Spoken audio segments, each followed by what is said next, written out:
où nous nous rassemblons pour louer et adorer notre Seigneur. Notre Seigneur est fidèle à sa promesse, c'est lui qui nous accueille ce matin encore. Nous pouvons l'invoquer dans la prière et je vais donc prier pour remettre ce culte au Seigneur. Seigneur, tu n'as jamais cessé de rassembler ton peuple. Nous te louons de nous rassembler aujourd'hui. Nous te bénissons pour Jésus-Christ, qui nous unit en un seul corps, pour qu'ensemble nous chantions ton nom et pour que nous servions nos frères. Nous te célébrons pour ton esprit, qui nous permet de dépasser nos différences, de nous reconnaître frères et sœurs, de nous ouvrir à l'amour que tu nous donnes.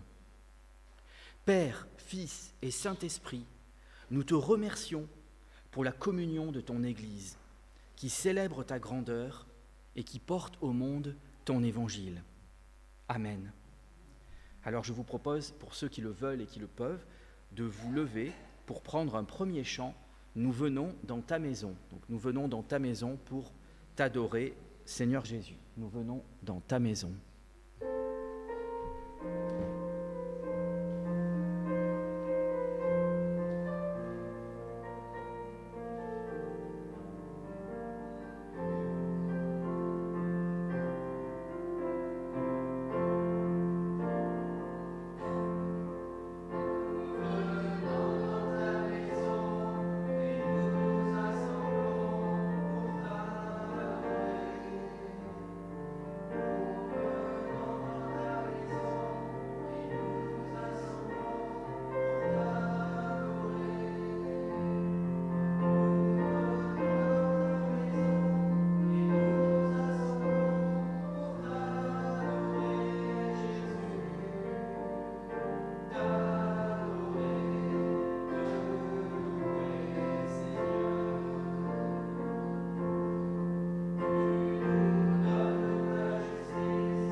Vous pouvez vous asseoir.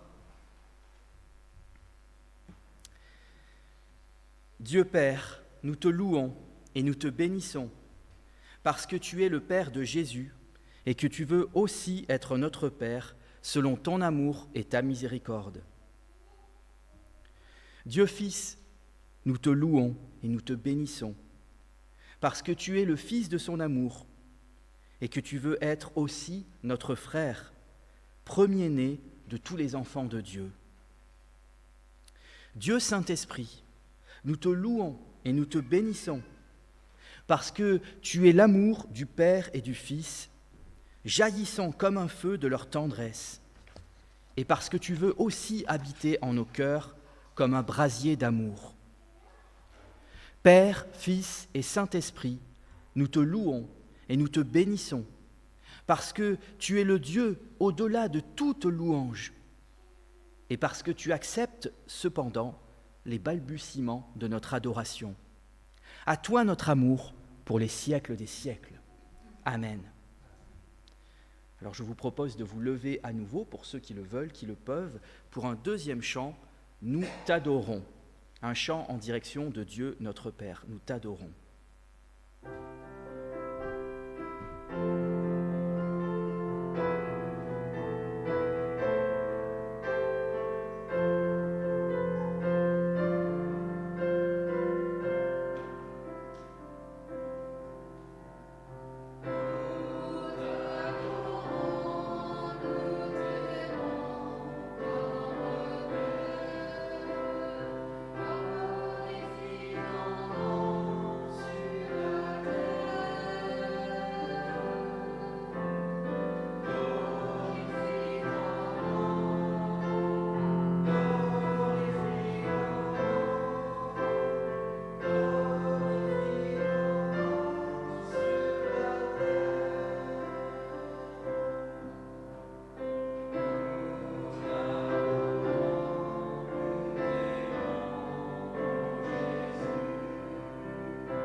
pouvez vous asseoir. Alors je vous invite à prendre pendant quelques minutes un temps pour faire monter par vos prières, vos louanges, votre adoration, votre action de grâce, votre amour pour le Seigneur. Donc c'est un temps de prière libre.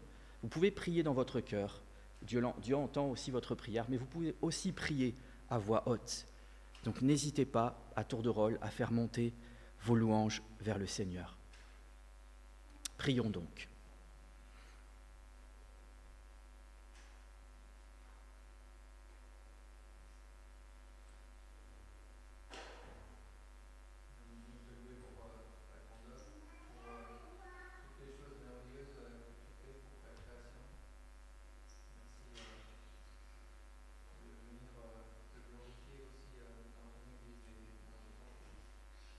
Amen.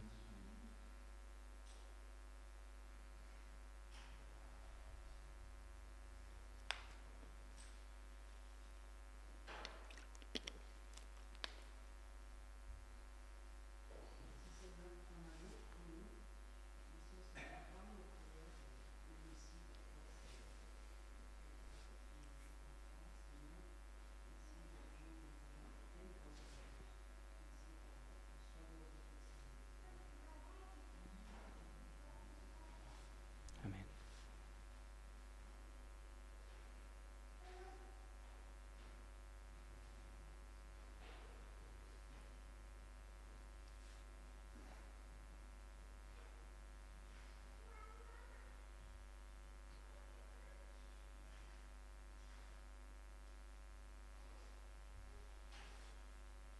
Merci Seigneur pour ton immense amour, pour ta fidélité qui ne se dément pas jour après jour. Merci pour ce privilège que nous avons de vivre dans un pays où nous pouvons librement te rendre un culte, librement t'adorer. Merci pour tant d'amour, Seigneur mon Dieu, au nom de Jésus-Christ. Amen. Je vais maintenant appeler notre sœur Marie-Aimée, qui va nous lire le psaume 129. Merci Marie-Aimée pour cette lecture du psaume 129, qui est une louange à l'Éternel. 129, merci.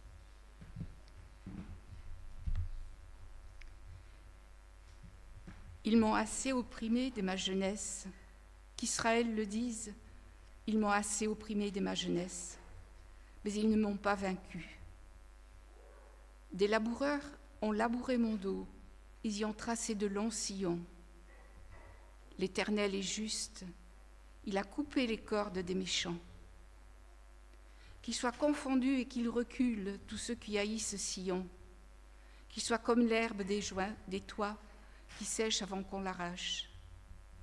Le moissonneur ne remplit point sa main, celui qui lie les gerbes n'en charge point son bras, et les passants ne disent point que la bénédiction de l'Éternel soit sur vous. Nous vous bénissons au nom de l'Éternel.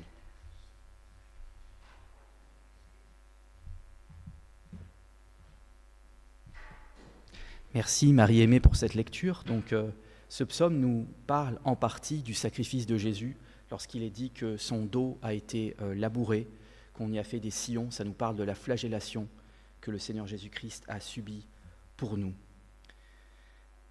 Nous allons justement nous mettre maintenant à l'écoute de la loi du Seigneur Jésus-Christ. La parole de Dieu nous dit « Ne cessez pas de vous aimer les uns les autres. Rappelez-vous que vous devez bien accueillir ceux qui viennent chez vous. Souvenez-vous de ceux qui sont en prison, comme si vous étiez en prison avec eux. Souvenez-vous de ceux qui sont maltraités, comme si vous étiez maltraités de la même manière qu'eux.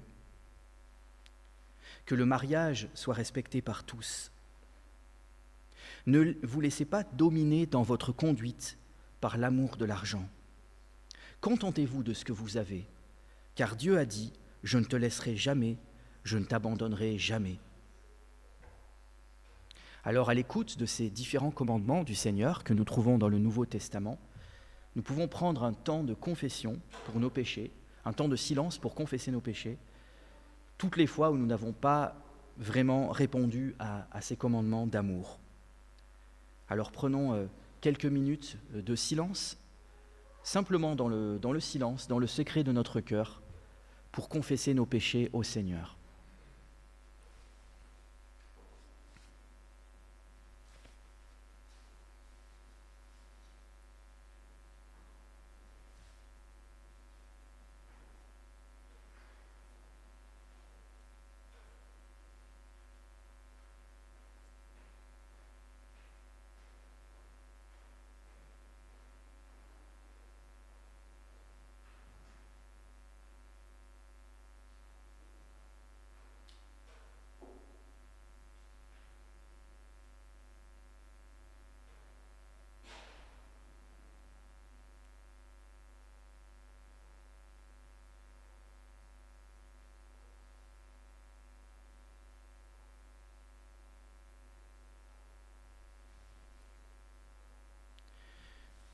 Ô Dieu, préserve-nous de nous justifier devant toi. C'est ta seule compassion que nous invoquons ce matin. Si tu n'avais pas parlé, si Jésus n'était pas venu nous révéler ton amour et sceller ce témoignage de son sang, nous le confessons, Seigneur. Notre fin à tous, que nous soyons des pécheurs honnêtes ou des pécheurs scandaleux, serait le désespoir et la mort. Seigneur, que ton esprit nous donne de mieux nous connaître nous-mêmes, qui nous conduise à découvrir de plus en plus l'horreur et la honte du péché. Sans attendre que nous venions t'offrir une repentance digne de toi, veuille nous accueillir, Seigneur, et fais-nous comprendre à la fois combien nous sommes coupables et combien tu es bon. Amen. Alors dans cet esprit de repentance, nous allons rester assis pour le prochain chant, tel que je suis, un chant qui nous invite à venir devant le Seigneur Jésus-Christ, tel que nous sommes, tel que je suis.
Alors vous pouvez vous lever pour recevoir l'annonce du pardon de vos péchés. Voici ce que nous dit la parole de Dieu. Si vos péchés sont noirs comme la suie, ils deviendront blancs comme la neige. Si vos péchés sont rouges comme le sang, ils auront la blancheur de la colombe. Par le sacrifice du Christ, nous sommes délivrés du mal et nos péchés sont pardonnés. Amen. Alors nous pouvons rester debout pour ceux qui le peuvent et le veulent pour chanter un 4e chant, « J'ai soif de ta présence », un chant dans lequel nous allons invoquer la présence du Seigneur Jésus-Christ à chaque heure, à chaque jour, pour nous aider justement à marcher avec lui dans la sainteté.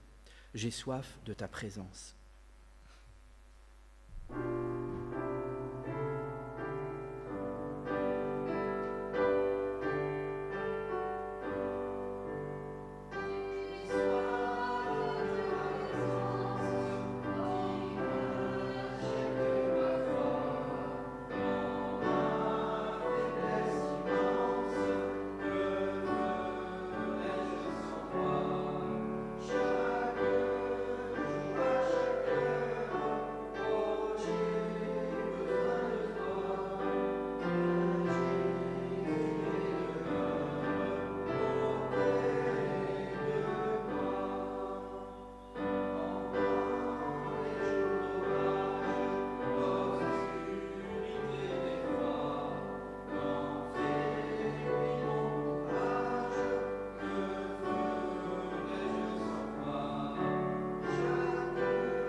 Vous pouvez vous asseoir. Je vais maintenant appeler notre sœur Marie-Hélène qui va nous lire Ésaïe chapitre 54 des versets 7 à 10. Ésaïe chapitre 54 des versets 7 à 10 qui nous parle de l'amour et de la fidélité de Dieu pour nous. Merci Marie-Hélène.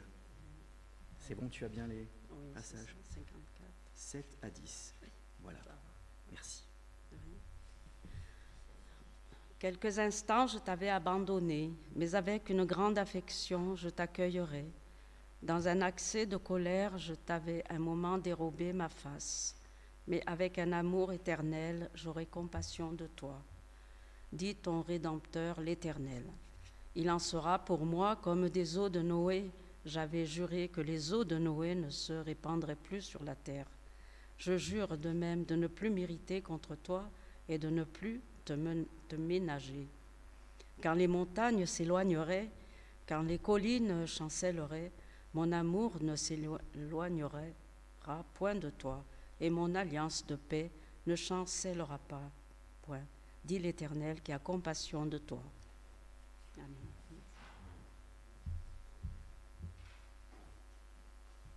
Merci Marie-Hélène pour cette lecture. Et donc, suite à cette déclaration d'amour du Seigneur envers chacun d'entre nous qui sommes ses enfants, qui nous sommes repentis de nos péchés, nous pouvons prendre un dernier chant, cherchez d'abord le royaume de Dieu et sa justice.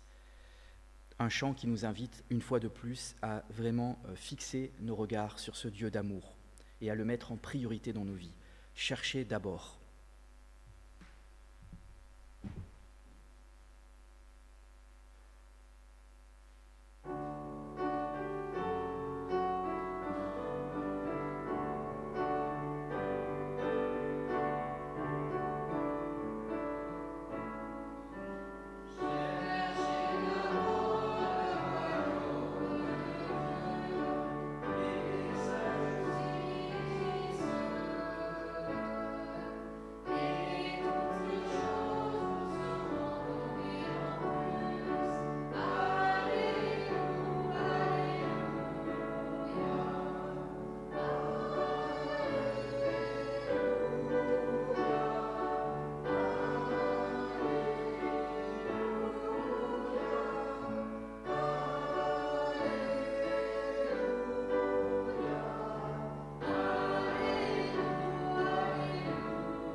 vous asseoir. En fait, non. Vous allez devoir de nouveau vous lever pour ceux qui le veulent, bien sûr, et le peuvent, pour la confession du credo.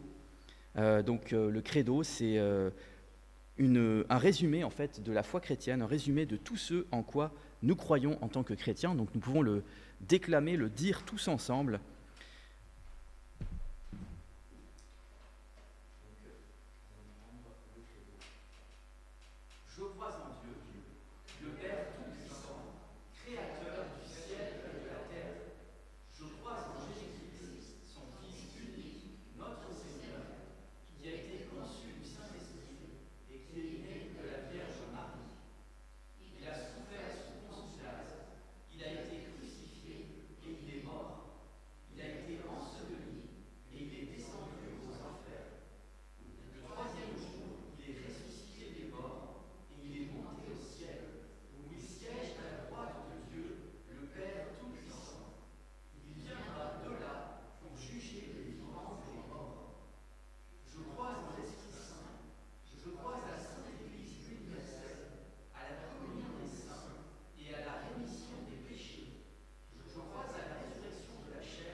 Merci beaucoup. Cette fois, vous pouvez vraiment vous asseoir. Nous arrivons au temps de l'offrande.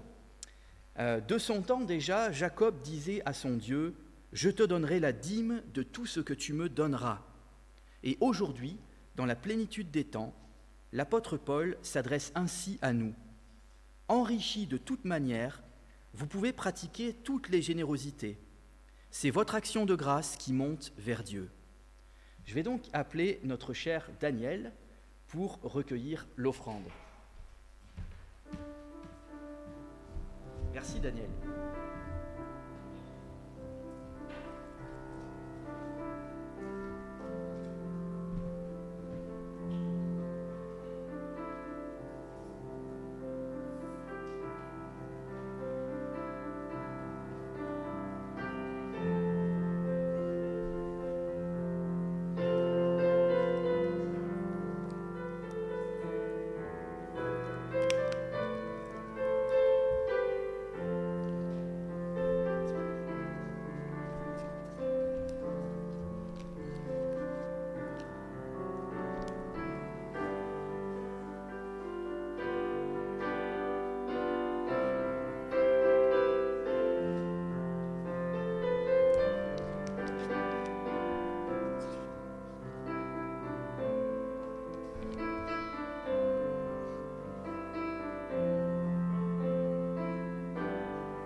Merci Daniel.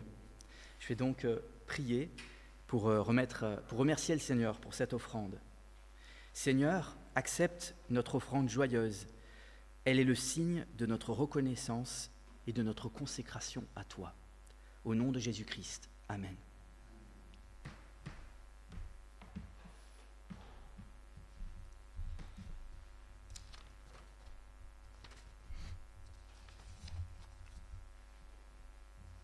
Je vais maintenant appeler les enfants pour prier pour eux, pour prier pour Catherine également, qui va les conduire dans un temps d'enseignement. Seigneur mon Dieu, merci pour la présence de ces enfants parmi nous. Merci parce que ces enfants nous stimulent dans notre foi, par leur innocence, par leur spontanéité. Merci Seigneur Jésus parce que tu as dit que si nous voulions aller au royaume des cieux, nous devions leur ressembler. Et tu leur as manifesté ton amour lorsque tu étais sur la terre, alors même que les disciples ne voulaient pas les bénir, toi tu les as bénis. Et je te prie ce matin, Seigneur mon Dieu, de conduire Catherine dans ce temps d'école du dimanche, que ton Saint-Esprit soit avec elle, que ton Saint-Esprit soit avec ses enfants, et qu'ils puissent encore découvrir tout l'amour que tu as pour eux et les merveilles de ta parole. Au nom de Jésus-Christ, Amen. Merci à Catherine pour la louange et aussi pour ce beau ministère d'école du dimanche. Merci à Charles pour la projection également, qui nous aide énormément.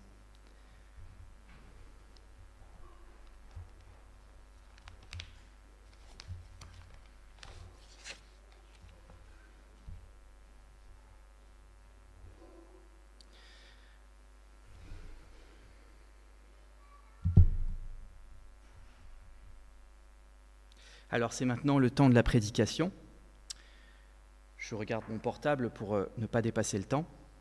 Alors imaginez que vous ayez de fortes chances de mourir demain et que votre seule chance potentielle de ne pas mourir soit de vous tourner vers Dieu et de lui soumettre votre vie. Cette situation, c'est un peu ce qui est arrivé à une prostituée du nom de Rahab, dont nous allons lire l'histoire ce matin dans le chapitre 2 du livre de Josué. Donc le titre de ma prédication, « Comment ne pas mourir ?» ou l'histoire de Rahab la prostituée.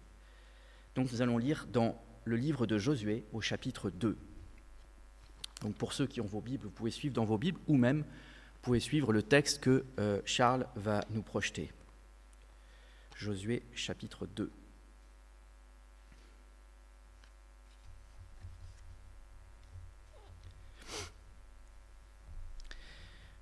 Josué, fils de Noun, fit partir secrètement de Sittim 2 espions, en leur disant « Allez explorer le pays, en particulier Jéricho. » Ils partirent et arrivèrent dans la maison d'une prostituée du nom de Rahab, et ils y couchèrent. On dit au roi de Jéricho « Des Israélites sont arrivés ici cette nuit pour explorer le pays. » Le roi de Jéricho envoya dire à Rahab « Fais sortir les hommes qui sont venus chez toi, qui sont entrés dans ta maison. En effet, c'est pour explorer tout le pays qu'ils sont venus. » La femme prit les 2 hommes et les cacha. Puis elle dit, « Il est vrai que ces hommes sont arrivés chez moi, mais je ne savais pas d'où ils étaient, et au moment où l'on allait fermer la porte, à la tombée de la nuit, ils sont sortis. J'ignore où ils sont allés. Dépêchez-vous de les poursuivre, et vous les rattraperez. » Elle avait fait monter les espions sur le toit, et les avait cachés sous des tiges de lin qu'elle y avait arrangées. Ces hommes les poursuivirent par le chemin qui mène au gué du Jourdain, et l'on ferma la porte après leur départ. Avant que les espions se couchent, Rahab monta vers eux sur le toit et leur dit « Je le sais, l'Éternel vous a donné ce pays. La terreur que vous inspirez s'est emparée de nous, et tous les habitants du pays tremblent devant vous. En effet, nous avons appris comment, à votre sortie d'Égypte, l'Éternel a asséché devant vous l'eau de la mer des roseaux, et comment vous avez traité les 2 rois des Amoréens de l'autre côté du Jourdain, Sihon et Og, que vous avez exterminés. En l'apprenant, nous avons perdu courage, et notre esprit est abattu devant vous, car c'est l'Éternel, votre Dieu, qui est Dieu, en haut dans le ciel et en bas sur la terre. Et maintenant, je vous en prie, jurez-moi par l'Éternel que vous aurez pour ma famille la même bonté que moi pour vous. Donnez-moi l'assurance que vous laisserez vivre mon père, ma mère, mes frères, mes sœurs et tous les leurs, et que vous nous sauverez de la mort. » Ces hommes lui répondirent, « Nous le jurons sur notre propre vie, si vous ne divulguez pas ce qui nous concerne, et quand l'Éternel donnera le pays, nous agirons envers toi avec bonté et fidélité. » Elle les fit descendre avec une corde par la fenêtre, car la maison qu'elle habitait était sur la muraille de la ville. Elle leur dit, « Allez du côté de la montagne, sinon vos poursuivants risqueraient de vous rencontrer. Cachez-vous là pendant 3 jours, jusqu'à ce qu'ils soient rentrés. Après cela, vous poursuivrez votre chemin. » Ces hommes lui dirent, « Voici de quelle manière nous nous acquitterons du serment que tu nous as fait faire. À notre entrée dans le pays, attache ce cordon de fil rouge à la fenêtre par laquelle tu nous fais descendre, et rassemble avec toi dans la maison ton père, ta mère, tes frères et toute ta famille. Si l'un d'eux passe la porte de ta maison pour aller dehors, son sang retombera sur sa tête, et nous en serons innocents. En revanche, si l'on porte la main contre l'un de ceux qui seront avec toi dans la maison, quel qu'il soit, son sang retombera sur notre tête. Si par ailleurs tu divulgues ce qui nous concerne, nous serons quittes du serment que tu nous as fait faire. » Elle répondit, « Qu'il en soit comme vous l'avez dit. » Elle prit ainsi congé d'eux et ils s'en allèrent. Puis elle attacha le cordon rouge à la fenêtre. Ils partirent et arrivèrent à la montagne où ils restèrent 3 jours, jusqu'à ce que ceux qui les poursuivaient soient rentrés. Ceux qui les poursuivaient les cherchèrent dans toute la région, mais sans les trouver. Les 2 hommes redescendirent de la montagne et passèrent le Jourdain. Ils vinrent vers Josué, fils de Nun, et lui racontèrent tout ce qui leur était arrivé. Ils lui dirent, « C'est certain, l'Éternel a livré tout le pays entre nos mains, et même tous les habitants du pays tremblent devant nous. » Jusqu'ici la lecture de la parole de Dieu. Et je vais donc prier pour remettre ce temps de prédication au Seigneur. Seigneur mon Dieu, merci de me conduire ce matin par ton Saint-Esprit dans ce message que tu veux partager à chacun d'entre nous, que ce ne soit pas un message simplement historique, d'une histoire qui a réellement eu lieu avec cette femme, Rahab la prostituée, qui a accueilli les espions qui étaient à ton service, mais que ce soit une histoire qui nous concerne tous, que nous sachions prendre position aussi pour toi, comme Rahab a pris position pour toi. Merci Seigneur parce que tu as accepté Rahab telle qu'elle était. Elle était une candidate improbable au salut, étant une prostituée, mais pourtant, Seigneur, tu lui as fait grâce. Et à nous aussi, quelle que soit l'étendue de notre péché, tu veux faire grâce. Aide-nous, Seigneur mon Dieu, à découvrir encore ton amour pour nous ce matin. Veuille nous encourager, Seigneur mon Dieu, au travers de cette histoire de Rahab. Au nom de Jésus-Christ. Amen. Alors, juste quelques mots de contexte. Le livre de Josué, donc, qui est le 6e livre de la Bible, couvre une période d'environ 25 ans. Et grosso modo, ce livre nous relate la conquête de la terre promise, c'est-à-dire du fameux pays de Canaan, par le peuple d'Israël. Et en fait, cette conquête s'est faite sur l'ordre de Dieu et sous la conduite de ce fameux Josué, qui donne son titre à ce livre. La conquête a certainement commencé en 1400 avant Jésus-Christ ou 1250 avant Jésus-Christ, selon les datations. Et en fait, Josué serait lui-même l'auteur du livre, d'après la tradition juive. Et ce livre aurait même été écrit du vivant de Rahab, d'après les indications de Josué chapitre 6, qui dit de Rahab, « Elle a habité au milieu d'Israël jusqu'à aujourd'hui ». À ce stade du livre, Josué est devenu le tout nouveau chef du peuple d'Israël après que Moïse soit mort. Et c'est Josué qui est chargé par Dieu de faire entrer le peuple d'Israël en terre promise.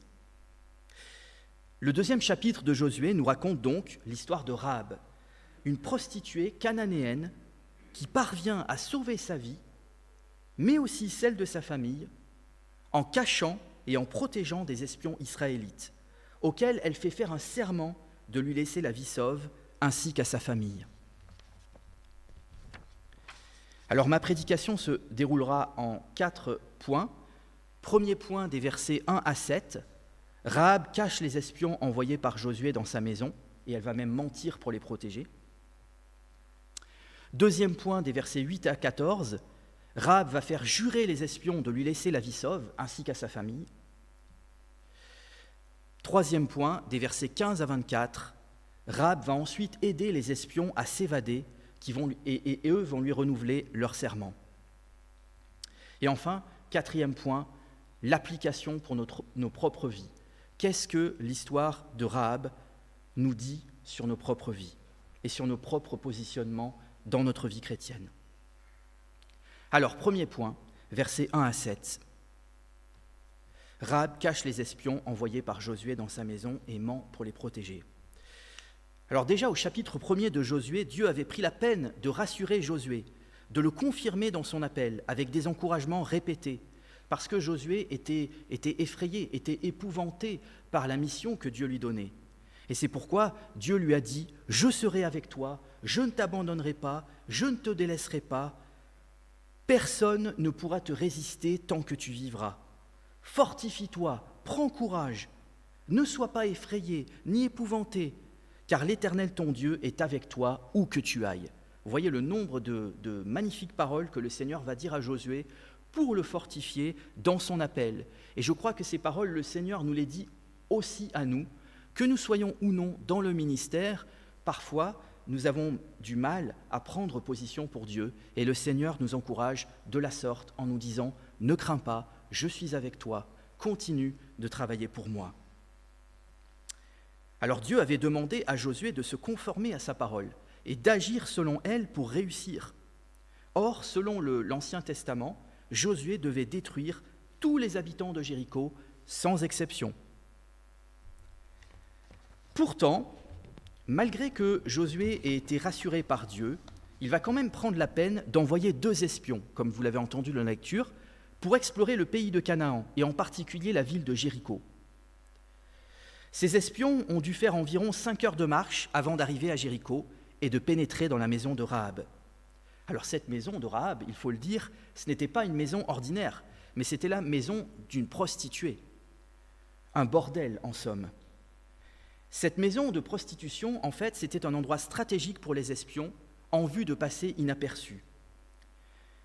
Premièrement, parce que c'était une maison qui était ouverte à tout le monde, où Rahab offrait son hospitalité et ses faveurs aux voyageurs, et du coup, les espions pouvaient passer pour des clients de Rahab, ils étaient ainsi incognito. Mais également, c'était une maison qui était située à l'écart de Jéricho, comme l'indique le verset 15. Dans cette maison, donc, vivait Rahab, que notre texte qualifie de prostituée. Et la prostituée en question n'était pas, selon certains commentateurs, une prostituée ordinaire, qui était forcée contre son gré à se prostituer, non. Mais cette prostituée aurait été carrément la tenancière de cette maison de prostitution. Alors la prostitution était certainement légale à Jéricho, puisqu'on voit qu'elle se déroule sous la surveillance des autorités cananéennes, ce qui explique que le roi de Jéricho, on l'a entendu dans la lecture, il va faire demander des comptes à Rahab par rapport à ces espions qu'elle a accueillis chez elle. Malheureusement, nos 2 espions se sont fait repérer, peut-être à cause de leur comportement qui était différent, mais le texte ne le précise pas. En tout cas, ils ont été reconnus en tant qu'Israélites. Et le roi de Jéricho, qui, dans un futur proche, va finir pendu, la suite de Josué nous le raconte, il va ordonner à Rahab qu'elle lui livre les espions. Mais contre toute attente, Rahab, au péril de sa vie, décide avec courage de désobéir à son roi. Et la première chose que fait Rahab, c'est de cacher les espions sur le toit de sa maison. Et ensuite, elle va carrément mentir aux autorités de sa propre ville pour les protéger, en faisant croire qu'ils se sont enfuis. Donc du coup, les hommes qui sont venus arrêter les espions vont les poursuivre en vain. Alors à ce stade du texte, on peut se poser quand même une première question par rapport au mensonge de Rahab. Parce que dans la Bible, on voit que Dieu n'aime pas le mensonge, que le mensonge est un péché très grave aux yeux du Seigneur, à tel point que le Seigneur va même dire que tous les menteurs n'hériteront pas du royaume des cieux. Mais là, on a une situation complexe, parce que le devoir de sauver une vie, ici, est prioritaire sur le devoir de ne pas mentir. Par exemple, je vous donne un exemple que vous comprendrez facilement, durant la Deuxième Guerre mondiale, certains chrétiens ont menti pour sauver des Juifs. Ça ne veut pas dire que le mensonge est une bonne chose, mais ça veut dire que, dans ce cas-là, le commandement d'amour primait sur le commandement de ne pas mentir. Mais c'est le seul cas d'exception que l'on trouve dans l'Ancien Testament, où Dieu ne va pas approuver, mais tolérer le mensonge comme étant un moindre mal, parce que là, il s'agit de sauver la vie d'innocents. Alors je précise cela parce qu'il ne faudrait pas faire un contresens sur ce texte en pensant que, en tant que chrétiens, nous pouvons mentir. Non, nous ne pouvons pas mentir, sauf, comme je vous l'ai dit, si vraiment un cas comme celui-là se présentait. De même, nous pouvons être étonnés de la désobéissance de Rahab aux autorités, parce que la Bible nous dit que nous devons obéir aux autorités. Et de manière générale, nous devons obéir aux autorités tant qu'elles ne nous demandent pas quelque chose qui serait contraire à la loi de Dieu. Dans ce cas, la Bible nous dit qu'il vaut mieux obéir à Dieu plutôt qu'aux hommes. Donc là, c'est ce qu'a fait Rahab. Elle a préféré suivre sa conscience plutôt que de suivre la loi des hommes. Alors j'en arrive au deuxième point, des versets 8 à 14. Rahab fait jurer les espions de lui laisser la vie sauve ainsi qu'à sa famille. Donc on voit que Rahab, elle ne se contente pas de cacher, de protéger les espions, mais elle va aussi aller leur parler pour tenter de négocier avec eux, et elle va carrément leur ouvrir son cœur. Elle va leur ouvrir son cœur parce qu'elle leur dit ouvertement qu'elle sait que son propre pays, le pays de Canaan, elle le sait, va être transféré par Dieu des Cananéens aux Israélites. Et elle en parle même au présent. Elle dit « Je le sais, l'Éternel vous a donné ce pays ». Donc elle n'emploie même pas le futur, elle ne dit pas « Il vous donnera ce pays », elle dit « Je le sais, il vous a déjà donné ce pays ». On voit que cette femme, elle n'est pas une comédienne, elle ne fait pas semblant de ne pas avoir peur. Elle fait part de sa terreur aux espions. D'autant plus que Rahab, en fait, elle habite une maison qui est construite sur la muraille de Jéricho, ce qui fait qu'elle se sent encore plus vulnérable, parce que Jéricho va être détruite. Donc Rahab, elle ne se voile pas la face. Elle sait que son pays va être détruit. Elle sait que son peuple va être massacré. Et elle fait appel à son bon sens, en constatant la défaite des Égyptiens à la mer des roseaux, en constatant l'extermination de 2 grands rois des Amoréens, Sihon et Og, dont nous parle le texte. Alors il faut bien s'imaginer qu'à l'époque, l'Égypte, c'était la première puissance mondiale. Donc il faut vous imaginer ça. Et les 2 rois des Amoréens, Sihon et Og, c'étaient des géants au sens propre comme au sens figuré, nous dit le texte. Donc il y a vraiment de quoi avoir peur d'un peuple qui arrive à vaincre la première puissance mondiale et à tuer un peuple de géants. Le livre de Josué va même nous préciser dans la suite que les rois eux-mêmes étaient terrifiés. Donc tout le peuple, tous les rois étaient terrifiés et Rahab était terrifiée. Mais il y a plus encore, et c'est la cerise sur le gâteau, Rahab va faire part aux espions de sa propre foi, une foi qui est totalement inattendue. Elle a foi en l'Éternel. Elle leur dit avoir réalisé que seul l'Éternel est Dieu. Sa confession de foi est parfaite. Elle dit « C'est l'Éternel votre Dieu qui est Dieu en haut dans le ciel et en bas sur la terre ». Donc elle a conscience que l'Éternel, ce n'est pas juste un Dieu national parmi tant d'autres, ce n'est pas juste le Dieu d'Israël, mais que l'Éternel est le seul Dieu. Et en plus, Rahab ne dit pas « Je crois que ce Dieu-là est le Dieu, est le vrai Dieu ». Elle dit « Je sais que l'Éternel est le vrai Dieu ».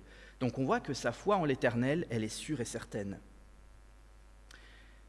Néanmoins, sa belle confession de foi, même si elle est sincère, n'est pas totalement désintéressée, parce que Rahab, elle a avant tout en vue sa survie et celle de sa famille. Alors, non pas celle de son mari et de ses enfants, parce qu'elle n'en a pas, étant prostituée, mais elle a en vue la survie de ses parents, de ses frères et sœurs et de toute sa famille. Donc on voit que Rahab, ici, a entraîné d'autres gens dans le salut avec elle. Il est à noter que Rahab met en avant sa famille plus qu'elle-même. Et c'est tout à son honneur parce que la parole de Dieu nous dit que celui qui ne prend pas soin de sa famille est pire qu'un non-chrétien. Donc Rahab, tout en étant prostituée, a quand même le sens de la famille. Elle ne veut pas mourir, mais elle ne veut pas non plus que sa famille meure. Et donc elle va faire preuve d'audace parce qu'elle va demander aux espions de lui faire un serment. Et pas un serment ordinaire, pas n'importe quel serment, mais un serment au nom de leur propre Dieu. Il fallait quand même oser. « Donnez-moi l'assurance », demande Rahab. Parce que Rahab, elle veut être assurée de leur protection. Que quand ils vont entrer dans Jéricho et massacrer tout le monde, eh ben, elle et sa famille vont être épargnées. On voit ici que, Rahab, elle est dans une sorte de donnant-donnant. J'ai fait ça pour vous, alors s'il vous plaît, faites ça pour ma famille. On voit que Rahab, elle n'est pas nationaliste au point de sacrifier sa vie et celle de sa famille à sa patrie. Et elle va même préférer finalement l'Éternel à son propre pays. Elle va renoncer à son propre peuple. Alors, que vont répondre les espions à cette demande de cette femme en proie à la terreur ? Si ces hommes avaient consulté simplement l'Ancien Testament, ils auraient normalement dû dire non à Rahab. On ne peut pas faire ça. Parce que Rahab, elle n'avait absolument, normalement, aucune chance d'être sauvée de la mort. Pour 2 raisons. Premièrement, parce qu'elle était cananéenne. Or, tous les Cananéens, sans exception aucune, devaient être détruits. Dieu avait bien spécifié, dans le Deutéronome, au chapitre 20, qu'il y avait des pays qui n'étaient pas à détruire entièrement, mais il y avait des pays qui étaient à détruire entièrement. Et Rahab et sa famille, en tant que Cananéens, figuraient sur la liste rouge. Alors, cet ordre de Dieu d'exterminer des peuples entiers peut nous choquer, mais dans le livre de Lévitique, Dieu nous en donne les raisons. Il nous dit que ces peuples pratiquaient des sacrifices d'enfants par le feu, qu'ils pratiquaient l'inceste, l'adultère, la zoophilie, etc., etc.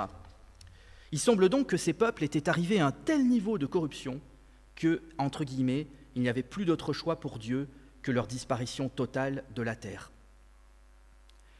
La deuxième raison pour laquelle Rahab, normalement, n'aurait pas dû être épargnée, c'est qu'elle était une prostituée.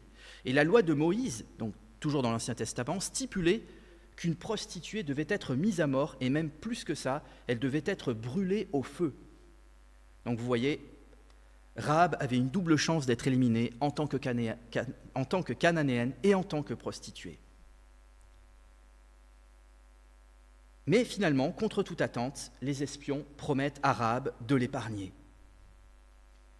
Alors, on voit que, quand même, ils sont un peu embarrassés parce qu'elle leur demande de jurer par l'Éternel, au verset 12. Mais eux, ils ne vont pas prendre ce risque de jurer directement par l'Éternel. Ils vont seulement jurer sur leur propre vie, au verset 14. Ce qui semble conforter que, dans leur tête, ils prennent un peu cette décision de leur propre initiative. Mais en réalité, derrière cette décision des espions, c'est la décision de Dieu. Parce que Dieu permet que les espions arrivent précisément au bon endroit, tant d'un point de vue stratégique, pour vaincre Jéricho, que pour sauver Rahab et sa famille. Donc on sait que cette décision, avec le recul, elle a finalement été conduite et voulue par la providence de Dieu. Alors je crois que Rahab et sa famille n'auraient peut-être pas été épargnés si Rahab n'était pas allée au-devant des espions, si elle n'avait pas osé leur faire ce serment. Sa demande a sans doute joué un rôle fort dans sa préservation et dans celle de sa famille. Cela nous montre que nous devons être intentionnels avec le Seigneur, que ce soit pour nous-mêmes, que ce soit pour nos familles. Nous devons vraiment nous positionner pour le Seigneur. Nous devons nous-mêmes soumettre notre vie au Seigneur et prier pour nos familles. Nous en parlions juste avant le culte avec Charles. Prier pour nos familles qui ne connaissent pas Dieu, qu'ils puissent être sauvés. Alors, troisième point, des versets 15 jusqu'au dernier verset, Rahab aide ensuite les espions à s'évader. Et on voit que les espions vont lui renouveler leur serment, mais il y aura quand même 3 conditions à ce serment. Alors Rahab aide les espions à s'évader par la fenêtre de sa maison à l'aide d'une corde. En effet, sa maison, elle était adossée à la muraille, elle surplombait la muraille, ce qui rendait une évasion facile. Et elle leur conseille d'aller se cacher dans la montagne à l'ouest du Jourdain, c'est-à-dire à un endroit où on pourra difficilement les retrouver parce que là-bas, il y avait des cavernes pour se cacher. On voit que Rahab va jusqu'au bout de son engagement pour la cause de Dieu et pour la cause d'Israël. Elle les cache, elle ment aux autorités de son pays et maintenant elle les fait fuir par un autre chemin. Elle a été prête à courir des risques pour aider autrui, en l'occurrence sa famille et les espions. Et donc les espions, ils vont lui dire « Ok, nous, on veut bien respecter notre serment, mais il y a quand même 3 conditions que Rahab et sa famille doivent absolument respecter s'ils veulent avoir la vie sauve. Première condition, Rahab doit signaler clairement sa maison aux Israélites lorsqu'ils entreront dans le pays de Canaan. Elle doit attacher un cordon de fil rouge à sa fenêtre. Deuxième condition, Rahab et sa famille doivent tous être réunis dans sa maison. Ils doivent rester enfermés dans la maison et ils ne doivent pas en sortir. Troisième condition, Rahab et sa famille ne doivent absolument pas trahir les espions en divulguant leur arrivée et l'endroit où ils sont cachés. Rahab accepte le deal, elle accepte le contrat proposé par les espions et elle ne tarde pas à obéir parce qu'on voit dans le texte qu'elle n'attend pas que les espions arrivent dans le pays pour attacher ce fameux fil rouge à sa fenêtre. Non, elle va l'attacher tout de suite à sa fenêtre. De cette manière-là, elle manifeste sa confiance pas seulement dans les espions, mais elle manifeste sa confiance en l'Éternel.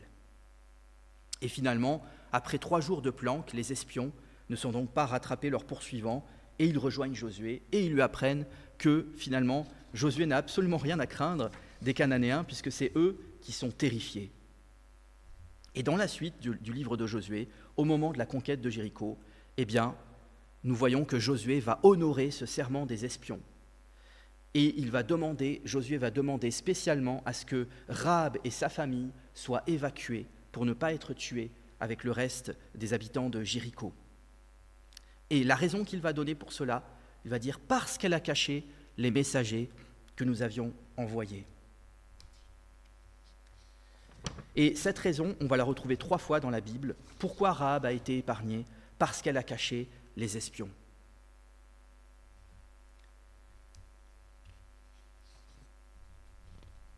Alors Rahab a-t-elle été sauvée par ses œuvres ou par sa foi ? En fait, Rahab a bien sûr été sauvée par sa foi, parce que l'Épître aux Hébreux, au chapitre 11, nous indique que c'est par la foi qu'elle a caché les espions.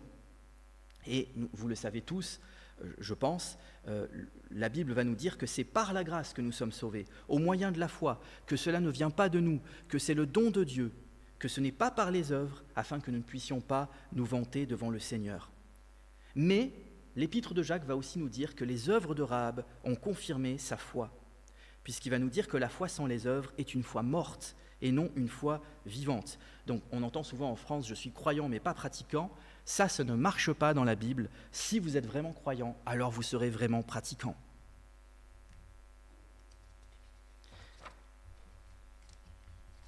Alors non seulement Rahab a été sauvée physiquement de la destruction, elle a sauvé sa famille physiquement de la destruction, mais il y a plus merveilleux encore, c'est que Rahab, elle va se retrouver dans la lignée de Jésus-Christ lui-même. On la retrouve dans la généalogie du Christ, dans l'évangile de Matthieu, au chapitre 1. En effet, après la prise de Jéricho, Dieu va donner à Rahab une nouvelle vie. Elle sortira de la prostitution et elle aura un mari du nom de Salmon. Et ce Salmon, c'est pas n'importe qui, parce que le livre des Chroniques, le premier livre des Chroniques, au chapitre 2, nous apprend que Salmon était le fils du prince des Judéens. Vous voyez finalement que les 9 premiers chapitres du premier livre des Chroniques peuvent nous être utiles, même s'ils contiennent uniquement des généalogies. Et Rahab aura un enfant de ce Salmon, et cet enfant va s'appeler Boaz. Et Boaz, en fait, c'est l'ancêtre de Jésus-Christ, autrement dit, de Dieu fait homme en personne. On a là un signe extraordinaire de la grâce de Jésus envers les pécheurs, puisque Jésus va aller jusqu'à intégrer une prostituée dans sa généalogie.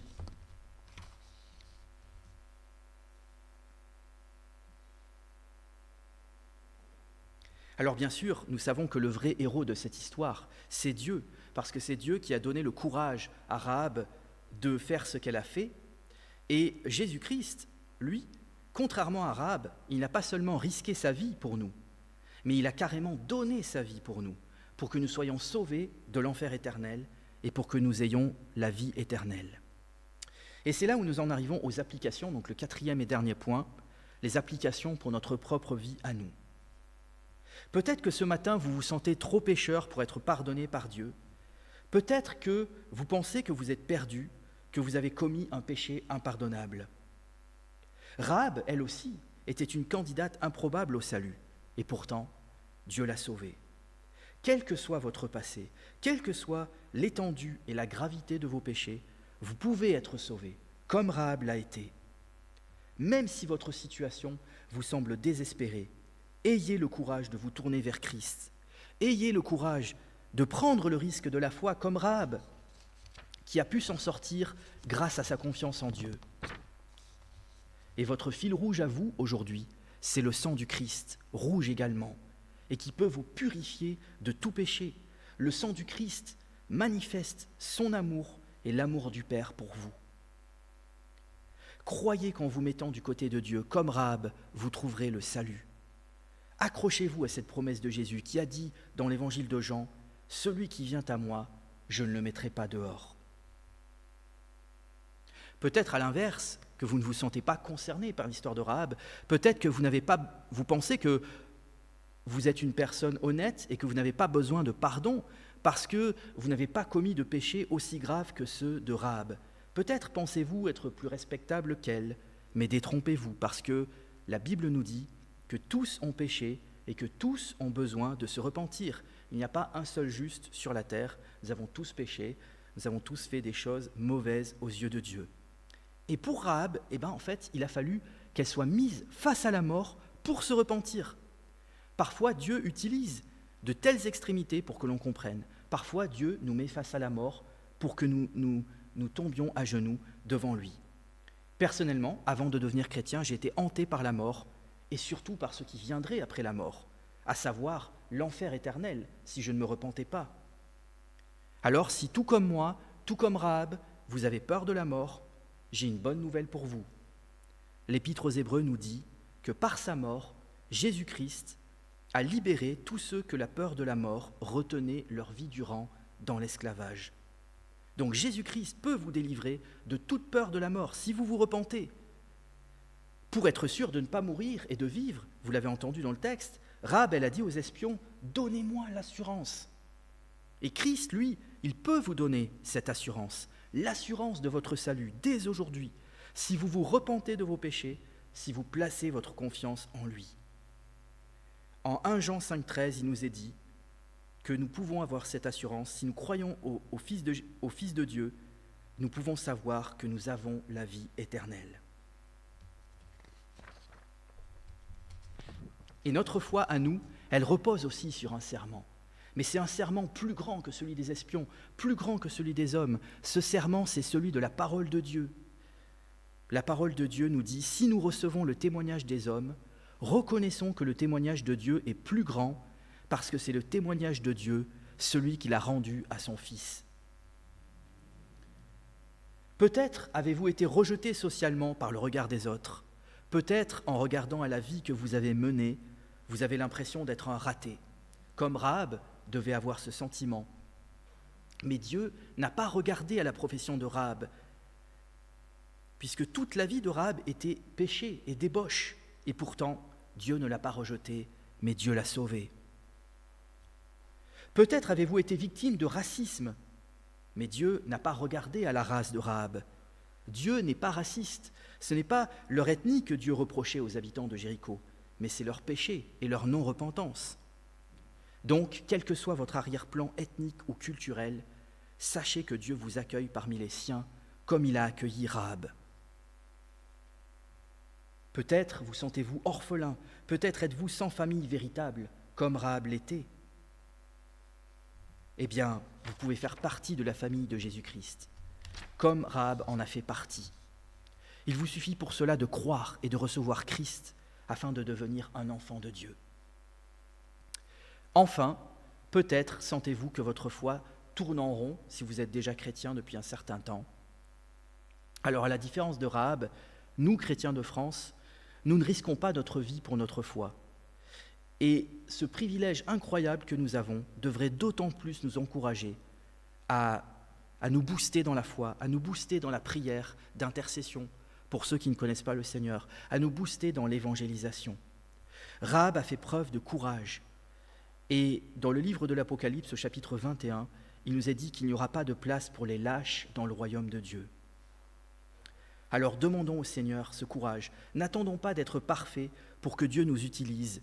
Voyez que Dieu, il a utilisé Rahab, malgré ce qu'elle était, pour son plan de conquête de Jéricho. Il peut aussi vous utiliser pour son plan de conquête des nations. Alors non pas pour une conquête militaire, Dieu merci, mais pour une conquête des cœurs, pour gagner des âmes à Jésus-Christ. Tout comme Rahab, vous pouvez amener vos proches à Dieu. N'attendez pas d'être parfait pour faire de l'évangélisation, mais lancez-vous, parce que c'est en forgeant qu'on devient forgeron, et c'est en évangélisant qu'on devient évangéliste. Ainsi, de même que la grâce a brillé de tous ses feux dans la vie de Rahab, elle peut aussi briller dans la vôtre. Amen.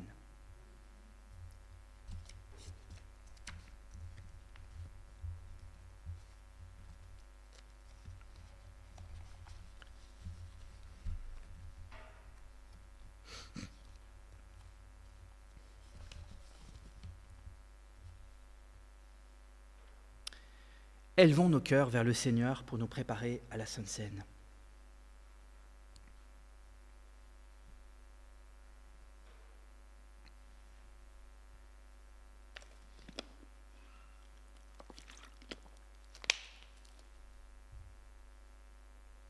Le Seigneur Jésus, dans la nuit où il fut livré, prit du pain et, après avoir rendu grâce, le rompit et dit « Ceci est mon corps qui est pour vous.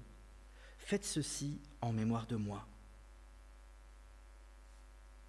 De même, après avoir soupé, il prit la coupe et dit : « Cette coupe est la nouvelle alliance en mon sang. Faites ceci en mémoire de moi toutes les fois que vous en boirez. Car toutes les fois que vous mangez ce pain et que vous buvez cette coupe, vous annoncez la mort du Seigneur jusqu'à ce qu'il vienne. C'est pourquoi celui qui mangera le pain et boira la coupe du Seigneur indignement sera coupable envers le corps et le sang du Seigneur.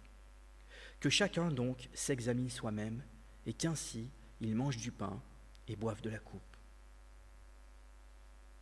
Donc, simplement quelques mots d'explication par rapport à ces derniers propos de l'apôtre Paul. Nous sommes tous indignes en vérité.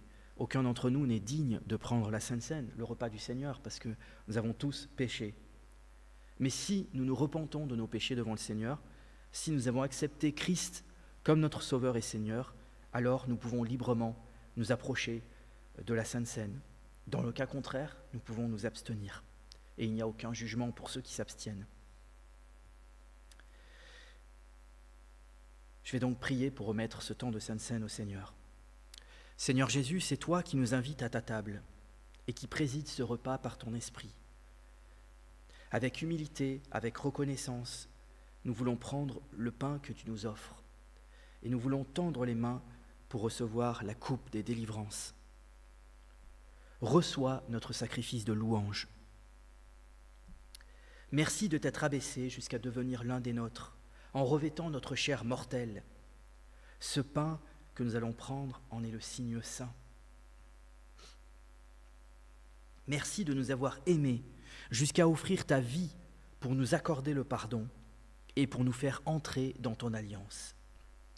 Cette coupe que nous allons prendre en est le signe saint. Père céleste, dans l'attente du jour glorieux où ton Fils nous accueillera à la table du royaume, envoie sur nous l'Esprit Saint, afin que nous ayons communion au corps et au sang du Christ, et que nous soyons nourris de sa vie. Fortifie-nous et garde-nous, jusqu'à ce que nous soyons tous parvenus à l'unité de la foi et de la connaissance du Fils de Dieu. Nous te le demandons au nom du Seigneur Jésus-Christ, avec qui nous te prions le Notre Père, et nous pouvons tous ensemble prier le Notre Père. Notre Père qui es aux cieux, que ton nom soit sanctifié, que ton règne vienne, que ta volonté soit faite sur la terre comme au ciel. Donne-nous aujourd'hui notre pain de ce jour. Pardonne-nous nos offenses, comme nous pardonnons aussi à ceux qui nous ont offensés. Et ne nous soumets pas à la tentation, mais délivre-nous du mal, car c'est à toi qu'appartiennent le règne, la puissance et la gloire pour les siècles des siècles. Amen. Donc le Seigneur Jésus appelle encore une fois chacun de nous à sa table, que toutes celles et tous ceux qui reconnaissent en lui le Seigneur, qui désirent partager son repas, puissent prendre librement le repas du Seigneur. Je vais donc appeler Gérard pour la distribution des éléments. Merci Gérard pour ta fidélité dans ce service.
Sentez-vous libre, si vous l'avez à cœur, de faire monter une prière ou un chant vers le Seigneur.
Merci Seigneur.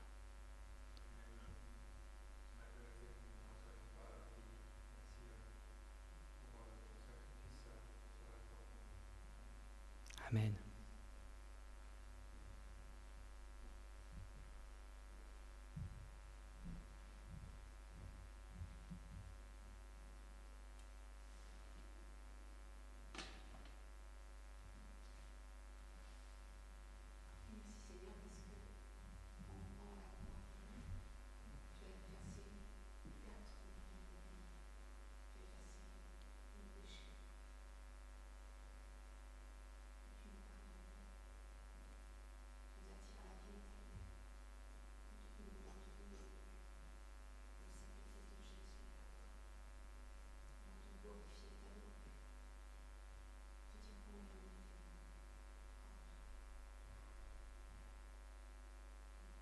Amen.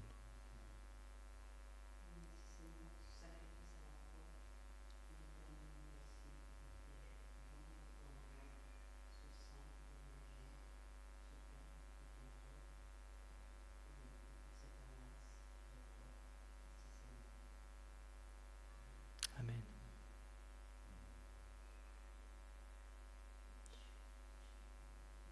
Le pain que nous rompons ce matin est la communion au corps de notre Seigneur Jésus-Christ, qui est mort pour nous, pour le pardon de nos péchés. Nous pouvons donc prendre ce pain en souvenir du Seigneur.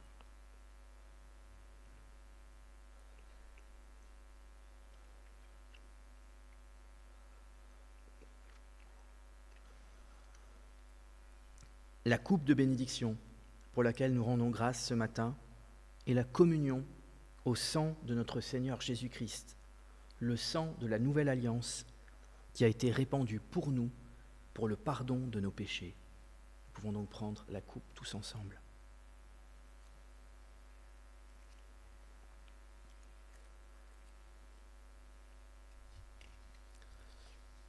Rendons grâce à Dieu.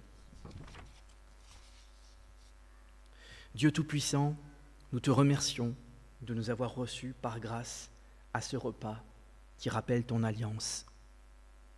Que ce repas ne soit pas pour nous une occasion de sécurité trompeuse, mais que ce repas soit un renouvellement de tout notre être et de toute notre vie, à ton service et dans l'amour de notre prochain. En Jésus-Christ. Amen. Vous pouvez vous asseoir.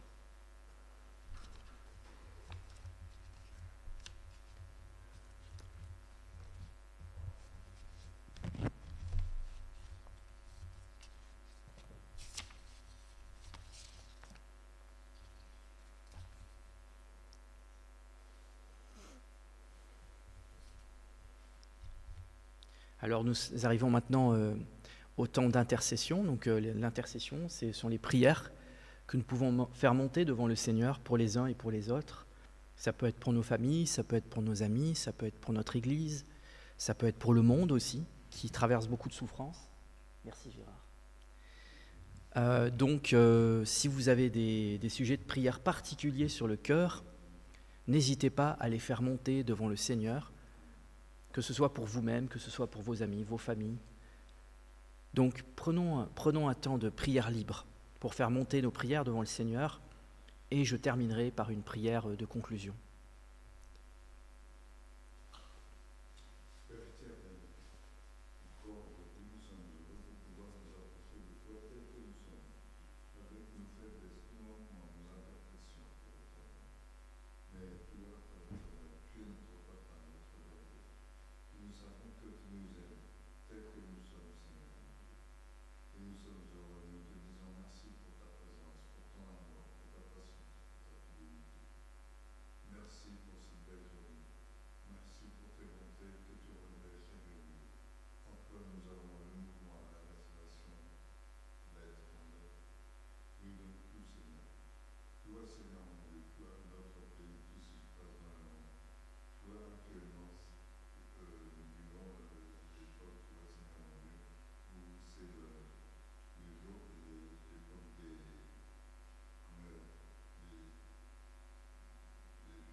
Seigneur, nous te prions pour ton Église tout entière, qu'elle soit pleinement soumise au Christ, qui a donné sa vie pour le salut du monde.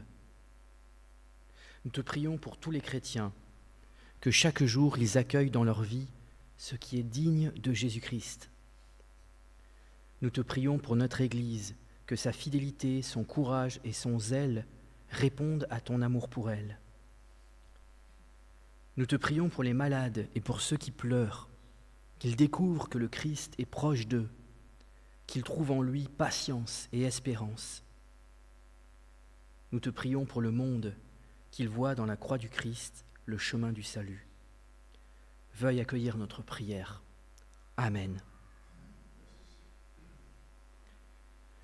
Ce culte touche maintenant à sa fin. Je vous invite à vous lever, pour ceux qui le peuvent, et pour recevoir les paroles d'exhortation et de bénédiction. Paroles d'exhortation, puisez votre force dans l'union avec le Seigneur et dans sa grande puissance.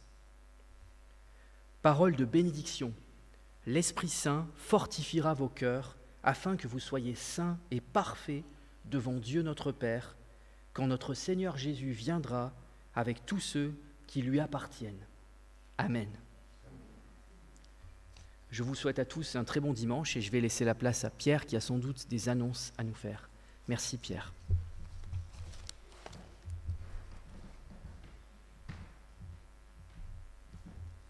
Alors les annonces, donc l'étude biblique aura bien lieu mardi prochain à 20h en ligne sur Zoom. Et nous continuons dans l'étude du livre de Daniel au chapitre 7. Voilà, ça commence à se corser.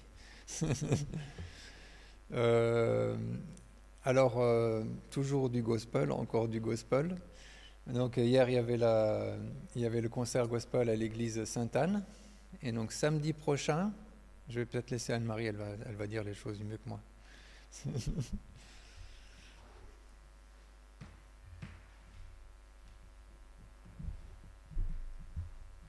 Oui, samedi prochain, ce sera un concert donc à 20h30 à l'église Saint-François-Xavier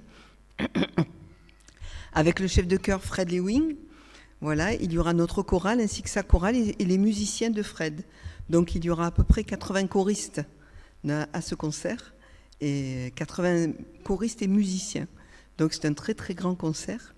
Et le lendemain, ils seront ici pour le culte gospel.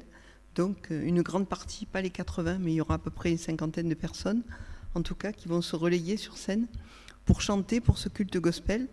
Donc vous avez dû recevoir un mail avec des informations concernant le repas qui suivra.